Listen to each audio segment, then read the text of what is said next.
Halo, Assalamualaikum warahmatullahi wabarakatuh. Perkenalkan, nama saya Astri Kencana. Saya dari BPJS Ketenagakerjaan Cabang Surabaya Karimun Jawa. Pada kesempatan kali ini, saya akan review sebuah buku yang berjudul Bicara Itu Ada Seninya, karya Oh Soo-young. Oh Soo-young adalah seorang dosen dan pakar komunikasi terkenal di Korea Selatan.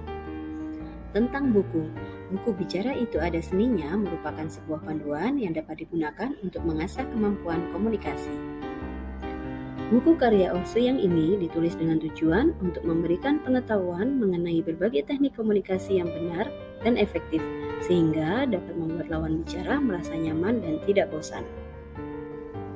Buku ini terdiri dari 5 bab. Yang pertama, perbedaan juara 1 dan juara 2 terletak pada ucapannya. Kemudian bab yang kedua, pintar mendengar, pandai berbicara. Bab yang ketiga, ucapan yang membuat lawan bicara memihak kita. Dan yang keempat, beratnya ucapan ditentukan oleh dalamnya isi. Serta bab yang terakhir adalah suara bagus bukan bawaan lahir. Sebelum mengawali bab pertama, Oh Soo-young mengatakan bahwa berbicaralah layaknya seorang pemimpi, maka mimpimu akan menjadi nyata. Di dalam bab 1, Oh Soo-young membagikan tips agar dapat berkomunikasi yang baik, yaitu dengan cara melatih logika berbicara, mengungkapkan diri lewat storytelling, dan mengatasi trauma berbicara.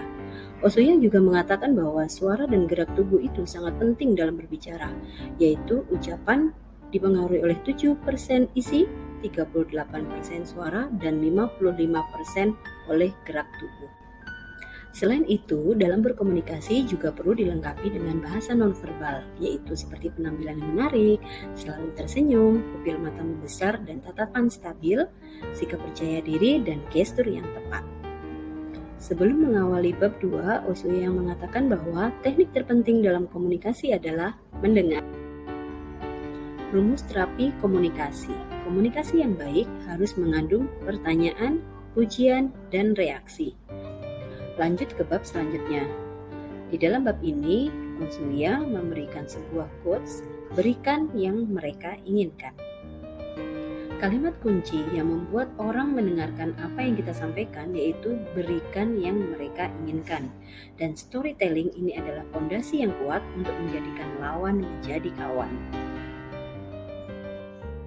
Mengawali bab 4, ada sebuah kata long learn for long run. Maksudnya adalah kemampuan berbicara bukanlah bawaan lahir ataupun bakat, melainkan melalui latihan yang terus-menerus. Sebelum menginjak bab yang terakhir yaitu bab 5, Oh Soo-young di dalam bukunya memberikan sebuah kata-kata yaitu suara bergema menyokong isi. Di dalam bab 5 ini, Oh Soo-young memberikan contoh-contoh seorang tokoh dunia yang menjadikan cara bicaranya itu sebagai basis kuat dalam keberhasilan mereka, seperti Barack Obama, Oprah Winfrey, Hillary Clinton, dan lain-lain. Nah, suara bariton dari tokoh-tokoh dunia tersebut bisa dilatih dengan cara menggunakan getaran garis tulang pipi, kemudian membuka diafragma, menyimpan banyak udara di mulut, dan jangan berbicara terlalu cepat. Ada 3 poin penting dalam buku ini. Yang pertama, berikanlah kesan pertama yang baik. Kesan pertama itu sangat penting dalam menjalin hubungan jangka panjang dengan seseorang, karena tidak ada kesempatan kedua dalam memperbaiki kesan pertama. Jadi, menurut Oh Soo-young, cara yang tepat untuk memberikan kesan pertama yang baik adalah melalui storytelling. Yang kedua adalah pentingnya mendengarkan lawan bicara. Jadi seseorang itu cenderung bercerita panjang lebar sampai lupa mendengarkan cerita lawan berbicaranya. Padahal terkadang lawan bicara itu tidak ingin mendengarkan cerita, namun hanya ingin berbagi cerita. Yang ketiga adalah berbicara bukanlah bakat, namun bisa dilatih. Banyak orang di luar sana itu yang beranggapan bahwa berbicara sudah bakat yang dimiliki oleh seseorang sejak lahir. Tapi pada kenyataannya kemampuan berbicara itu bisa dilatih secara terus-menerus, sehingga menjadikan seseorang itu pandai berkomunikasi.